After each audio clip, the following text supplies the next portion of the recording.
¿Qué jugadores están siendo un pufo en esta temporada 24-25? Te lo contamos hoy en Café con nosotros.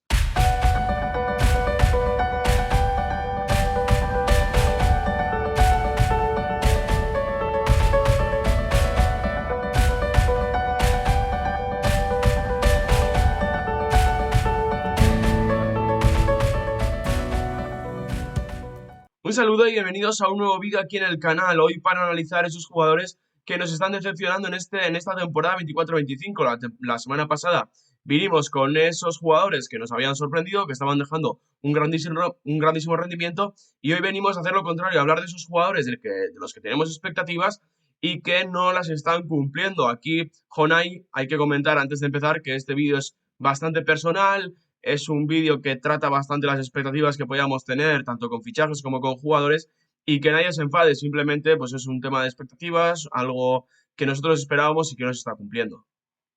Si alguien se enfada, Julen, por cierto, un placer desayunar contigo un día más en Café con los Otros, con esta taza maravillosa. Suscribiros. Y también, bueno, si alguno de los jugadores criticados, me voy a cagar en esta silla, alguno de los jugadores criticados que vamos a mencionar, bueno, criticados, simplemente que vamos a decir que no es el rendimiento no esperado, pero hay un ultra fan de estos jugadores, no pasa nada, quedamos con ese espectador o ese suscriptor y nos liamos a no, hombre, le invitamos a tomar un café y lo pasamos un buen rato, ¿no? Así que, bueno, la verdad es que creo que vamos a tener, no conocemos la lista de cada uno, que esto es importante, y que yo creo que además Julen la enfoca por un lado y yo lo he enfocado por otro, y que entonces creo que nos va a quedar una pieza muy chula, pero bueno, yo creo que tenemos ganas de empezar, ¿no? Pues yo voy a empezar Juan, con mi primer nombre. Mientras que digo el nombre, va a ir entrando una foto. Esto es un mensaje para el editor, que vas a ser tú o yo, pero bueno, sí queda interesante hablar de que tenemos un editor mientras coloco la cámara. Así que el primero del que voy a hablar es Álvaro Yalo, que evidentemente ha sido el fichaje más caro esta temporada y en las últimas temporadas del Athletic Club, y que evidentemente, bueno, creo que el rendimiento no está siendo el esperado. Ya no voy tanto a los goles que ha podido marcar, sino a la continuidad que ha podido tener en el equipo. Creo que no ha terminado de asentarse, creo que no ha terminado de integrarse, ha tenido pocas oportunidades. De hecho, ha habido partidos en los que considero que con el resultado a favor, Valverde le podría haber dado algunos minutos más, pero bueno, no soy el entrenador, no me meto en ese tipo de decisiones. Sí que evidentemente me está decepcionando bastante que un jugador que ha costado tanto dinero en el contexto Athletic, bueno, esté rindiendo tan poquito. Es que encima Julen se añade a que la irrupción de Sanadi parece que ha creado más expectación que la que pudo crear Yalo en su día, ¿no? Y esto entonces es un poco llamativo porque encima el bueno de Marouane ha sido titular nada más llegar. O sea, y claro, Yalo no ha podido hacerse con el puesto en un Atleti que recordemos que ha estado en 3 competiciones. Por tanto, esto es un dato muy importante. Voy a ir yo con mi primer pufo y, hombre, yo creo que hay que nombrarlo porque aunque no haya tenido una continuidad o unas oportunidades, hombre, que la tasa, valiendo 2,5 millones en el Real Valladolid con una competencia muy justa como puede ser Marcos André o Sila, no haya podido hacerse con la titularidad, repito, por 2,5 millones en un Valladolid que está, bueno, hundiéndose en la miseria, pues hombre, me parece que habla muy mal del jugador y habla muy mal también del proyecto del Valladolid, porque la Tasa es un tipo de delantero que se define por dos, tres rasgos. Y que, ojo, yo creo que la Tasa cuando salga del Valladolid, porque yo creo que saldrá o se quedará en segunda, creo que rendirá, pero de momento yo no puedo calificar a este jugador de algo positivo. Simplemente puedo decir que es uno de los pufos de esta liga, sin ninguna duda. Tengo yo tres nombres en el Valladolid Jonai que si quieres, bueno, los voy a ir comentando. El primero es Zenk, que considero que al final es un jugador que evidentemente no había rendido en Valencia, pero que para un equipo de la pelea por el descenso tendría que haber dado un saltito de calidad. Además, en una defensa en la que hemos visto que ha jugado Jumaba, que era un jugador prácticamente desconocido y que al final ha acabado saliendo, una defensa que no ha tenido ninguna estabilidad, aparte de que no ha tenido ninguna calidad, que son dos cosas que a veces suelen ir de la mano, pero creo que en el caso del Valladolid ha sido todavía más importante, y creo que Zenk, un jugador joven, un jugador además zurdo con en principio buena proyección, que no haya sido ni capaz, ya no te digo de ser titular, sino de ser parte de la plantilla, a mí me ha decepcionado bastante. Y además, bueno, tengo a dos nombres que yo creo que no van a pillar a nadie por sorpresa. El primero es Kennedy y el segundo es Darwin Machís. Que tú me dirás, bueno, son dos jugadores que hace tiempo que no rinden.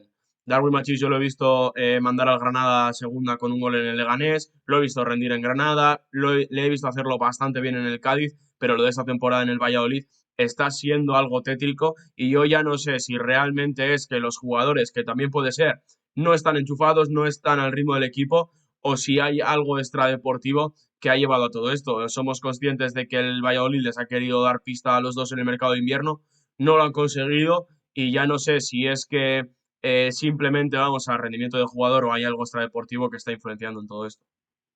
A mí el Valladolid me recuerda como ese equipo de la NBA, ¿no? Que tiene una proyección de estar unos años en el fango y los jugadores llegan a cierto punto de la temporada que, bueno, están esperando una oferta del mercado para, o entre clubes para volver a resucitar, ¿no? Pues así, en ese caso me recuerda mucho Darwin Machís. Yo tengo que decir aquí un nombre en la lista que tengo, que ya lo he dicho en algún que otro vídeo, que me está generando bastante decepción.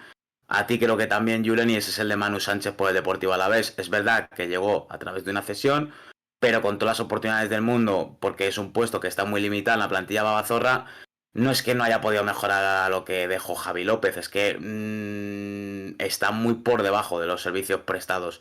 Entonces, Manu, que ya tuvo una experiencia dubitativa en el Celta, después de esa gran irrupción en el Club Atlético Osasuna, pues a mí me está dejando muy frío y por tanto le tengo que meter aquí, porque teniendo todas las oportunidades del mundo, no está cumpliendo con las expectativas. Me está dejando frío Jonay y además me empieza a preocupar un poco porque ya no es solamente que no esté rindiendo en un Alavés, que evidentemente no está para echar cohetes y que el equipo posiblemente no ayude, tampoco rindió la temporada pasada en el Celta y sí que es verdad que nos Asuna creo que dio su mejor rendimiento, pero aún así Jonay estaremos de acuerdo que tampoco hizo temporadas como para echarse las manos a la cabeza y decir, No, madre mía, qué jugador. Entonces, me empieza a preocupar un poquito porque no sé qué va a deparar. Al final ha ido bajando escalones, ya estás en el escalón del descenso, en un equipo en el que veremos a ver cómo termina la temporada, pero no parece que vaya a salvarse holgadamente y veremos si consigue la salvación. Entonces me preocupa un poquito ya la situación de Manu Sánchez. Yo me he quedado también en el lateral izquierdo Jonay, pero en el Sevilla creo que no me voy a cansar de hablar de Román Perrot y Ricardo Rodríguez. Sinceramente, las expectativas que tenía a principio de temporada eran bajas, pero no es que no se hayan cumplido esas bajas expectativas, sino que encima las han tirado más por el suelo. Román Perrat creo que está teniendo algo más de continuidad ya en las últimas jornadas y me está gustando un poquito más, pero no me parece un lateral para un equipo que tenga que pelear por Europa y que de hecho está en competiciones europeas. Y Ricardo Rodríguez, sinceramente, me está pareciendo anticompetitivo. Creo que cada vez que juega Pellegrini lo antes posible lo intenta cambiar porque, como digo, está siendo, en mi opinión, anticompetitivo. Esperaba mucho más de un internacional, de un jugador que ha jugado para equipos importantes, sobre todo en Italia, pero para mí esta temporada está muy por debajo del rendimiento del Betis. el otro día Julen, Ricardo Rodríguez, que jugó contra la Real Sociedad, no, yo creo que pensó dos cosas. La primera, madre mía la que me puede caer hoy, pero luego se tuvo que alegrar entre que Cubo fue suplente y cómo se puso el contexto del partido. Yo creo que tuvo que respirar de una manera increíble el suizo, ¿no? Estoy totalmente de acuerdo con tus apreciaciones. Vamos con el siguiente candidato. Fíjate, te voy a lanzar un debate y todo, porque no lo quiero llamar como pufo, pero sí me parece una operación que se puede quedar en pufo. Y me explico. El fichaje de Junior Reis por el Villarreal es de 12 millones. ¿Vale? Es verdad que Junior Reis solo ha jugado 7 partidos. No podemos decir si lo ha hecho mal o bien, porque en 7 partidos yo no puedo sacar conclusiones, salvo que seas un jugador que irrumpas de una manera muy fuerte. Y claro, también se fichó a Diego Conde, se fichó a dos porteros, Diego Conde por 4 millones. Junior Reis ha jugado cuando tuvo esa lesión fea Diego Conde, que parecía que iba para más, pero por suerte se ha quedado ahí. Ahora bien, ¿cuánto te renta en un Villarreal que a lo mejor tenía que haber reforzado alguna que otra posición, haberte gastado 12 millones en un portero que no puede hacerse ni con la titularidad? A mí es una cosa, te quiero decir, que no se va a quedar un poco ahí en el olvido porque el Villarreal seguramente entra a una competición europea y no pase nada. Pero si imaginamos, miramos más allá, el Villarreal el año que viene no entra a competición europea, ¿qué podemos decir de Junior Reis? No como Junior Reis el propio futbolista, sino el contexto de la operación.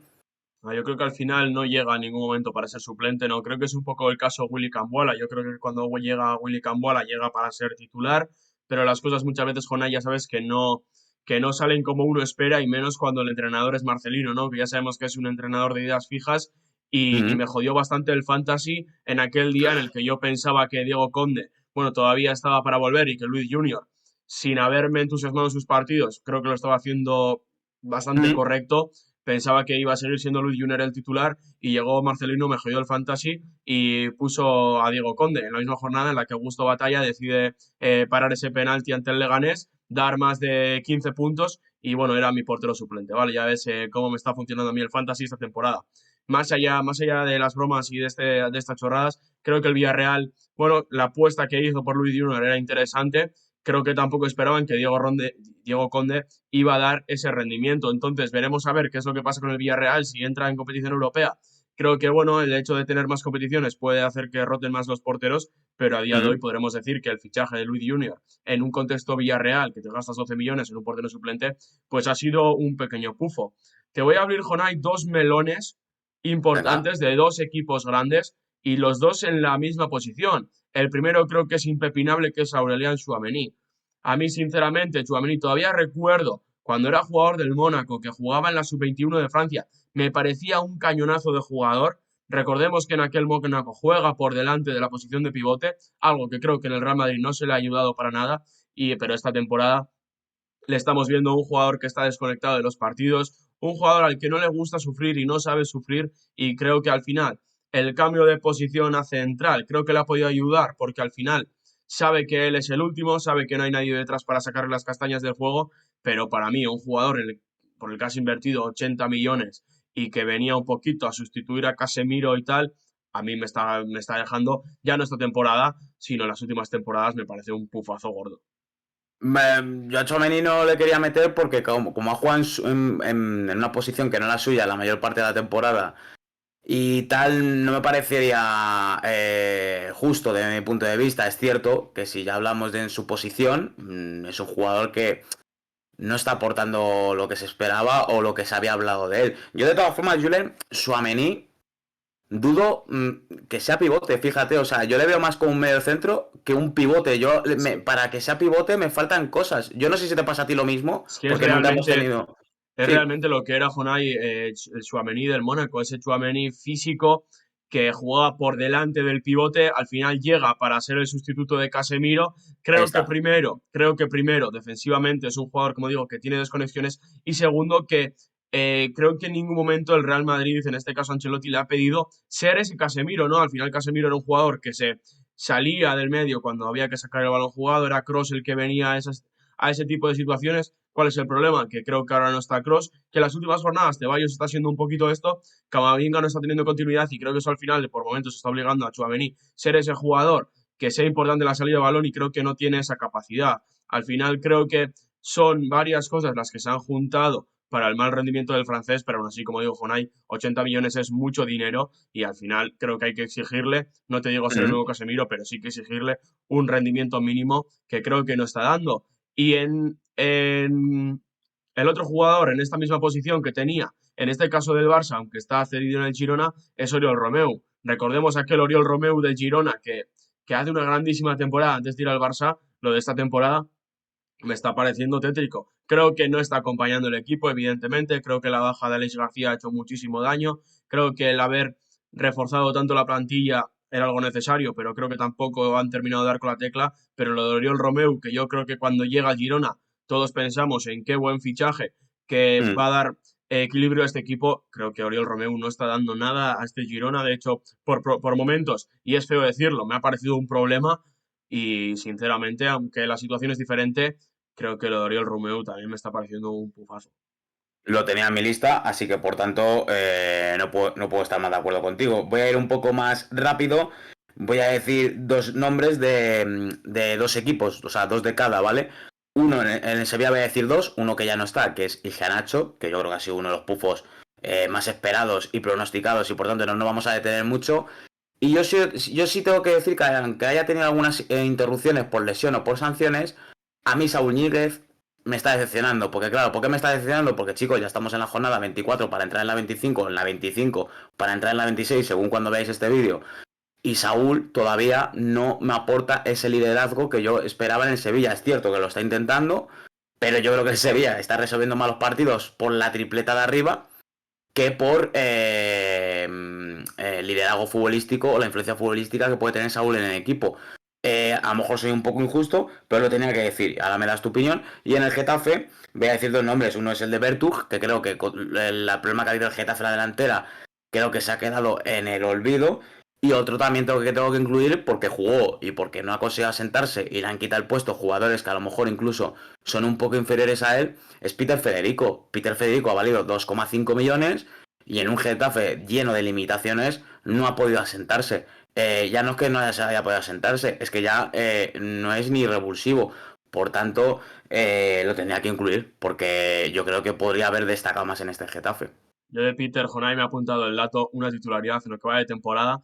Decepciona mucho porque al final es lo que dices, ¿no? Si fuera en otro equipo, posiblemente nos podría parecer algo más normal, pero es que en ¿Mm? este Getafe, de tan mínimos que por momentos no ha tenido Claro. ni suplentes, sorprende que Peter haya jugado solamente una vez de titular y que el rendimiento esté siendo tan limitado. En el Getafe también tengo Jonay, y no sé si me lo compras el nombre de Yeyu Santiago, que después de que la temporada Mm. pasada creo que dio un rendimiento bastante correcto, esta temporada ha desaparecido y además parece que Bordalas no va a terminar de contar con él porque con la llegada de Ramón Terrat creo que se le han cerrado todas las puertas en ese centro del campo y por los nombres que comentabas, a ver, Bertu y Lirim, yo sinceramente no tenía ninguna expectativa, de hecho ni lo conocía, y el tema de Saúl, sí que creo que podría haber sido ese jugador con galones en el centro del campo, pero yo analizando a este Sevilla, viendo los perfiles que tiene en el centro del campo, me choca bastante el estilo Saúl. Creo que al final Gibril Sow, Lucien Agumé, incluso Sambi Lokonga, son otro tipo de jugadores, son jugadores mucho más físicos,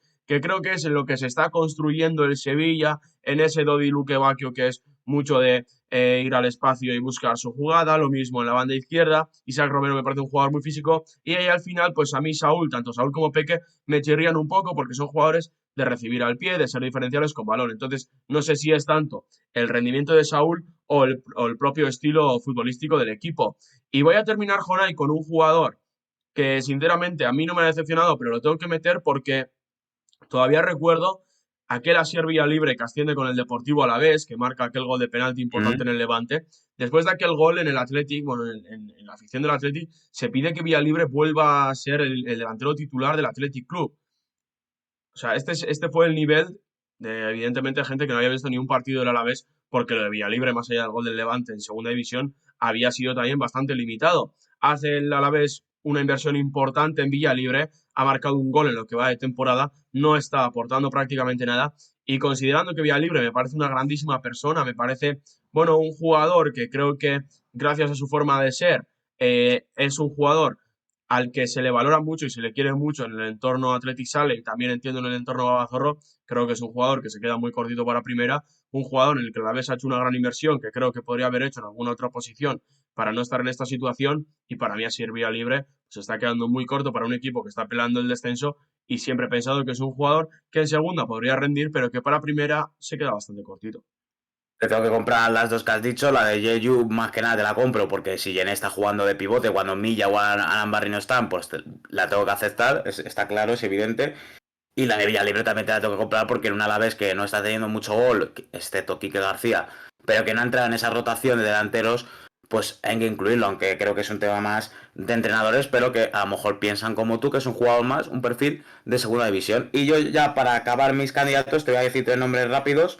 Seguramente uno este lo tengas, que es el de Javi López, que por 6,5 millones. Es cierto que yo comparto esa teoría de Miguel Quintana o de Pizarritas, que en los primeros años no podemos evaluar a los fichajes, bueno, en el primer año, perdón, a partir del segundo, pero la verdad es que las sensaciones de Javi López es de no arrancar, porque si me dices que ha tenido 4 tardes buenas, 8 malas, digo, bueno, hay luz, hay brillo, pero no lo hay. En una posición tan limitada y tan con pocos recursos como la del lateral izquierdo de la Real Sociedad, pues es llamativa. Y ya por último, en lo que son mi listado, tengo que incluir el nombre del Girona, lo de Danjuma y Abel Ruiz, que han sido probados de todas las maneras, que es cierto que han tenido lesiones y es cierto que a lo mejor a mí Danjuma no me encajaba en ningún momento en el Girona, pero bueno, esperaba algo de magia.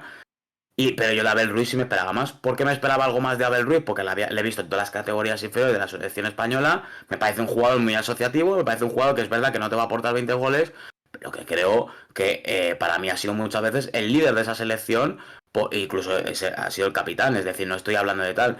Y Abel Ruiz, que ya había tenido algunas experiencias en el fútbol portugués y que tampoco estaba arrancando, pues en el Girona, que creo que tenía un contexto idóneo, pues creo que se ha quedado ahí. Creo que, por ejemplo, Brian Hill, a pesar de que tiene que explotar en cifras, en su jugador cada un paso, y Abel Ruiz no. Entonces yo le tengo que meter, lo siento mucho con todo lo de mi corazón, pero tiene que estar ahí, Julen. Pues no voy a discutirte estos nombres, Jonai. Ahora es momento de que todos los que estáis viendo el vídeo, todos los seguidores y todos los aficionados al fútbol, nos dejéis en comentarios cuáles han sido vuestros pufos esta temporada, si estáis de acuerdo con nuestros nombres o no lo estáis. Dejárnoslo en comentarios sin ningún tipo de problema. Dejadnos también en comentarios si queréis que hagamos algún otro vídeo de este tipo, hablando, por ejemplo, de fichajes, solamente fichajes que no están funcionando, jugadores cedidos. Dejárnoslo en comentarios y nosotros haremos encantado este tipo de vídeos. Y sin más, si os ha gustado el vídeo, suscribiros, activar la campanita, dejar un like y todo eso que os pedimos siempre porque nos ayuda muchísimo y nosotros nos vemos en el próximo vídeo.